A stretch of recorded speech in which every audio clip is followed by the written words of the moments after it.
analyze what happened. So when your opponent takes a weapon and throws a straight thrust, you move out of line, you pass it, this hand grabs, and you hit him towards the eyes. You can hit with hands or you can hit with the fist. And then the hand continues the same circle as you go through and enters here. So I have two hands on the weapon. And I create a lever here, hitting his elbow and creating a lock where he loses the weapon. Now first thrust, you hit, then you hit on the back of the head if you want to finish your opponent, and you step back.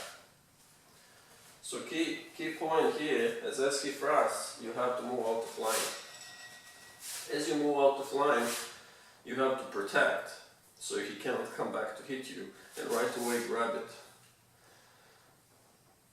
These three moves happen very, very fast. This circle continues, you see here, there's a strong lever on the elbow, that's why they have to let go. There's a quick thrust here, and quick strike here. So this would be an example of how to defend from a straight thrust with a long weapon. But now we'll demonstrate to you how to deal with a knife, with the edged weapon.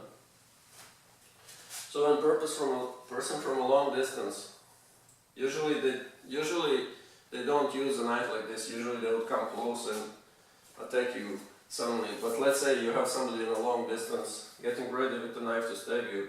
So what happens in the first move, we do the same thing, we move out of line. At the same time we're hitting very, very hard on the arm. So key thing to remember, I'm not trying to grab his hand. We are not trying to do that. You're just moving out of line and hitting it. Same thing I would do as do it with weapons. Right away you're hitting on the closest target as you're grabbing his hand. Grip is on the wrist like this, very strong. So you don't grip like this where he can move the weapon. When you grip him properly, he can't move the weapon.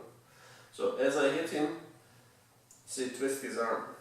He ends up in a lock, and now it's easy to strip the weapon. So at this point you have your opponent under control. You can back up or do as you wish. So a little bit more fluidly. So 1, 2, 3, 4. So you see it's very, very fluid and very, very quick. So this would be an example for you how to defend from weapons using same principles we used with empty hands and emphasizing simplicity.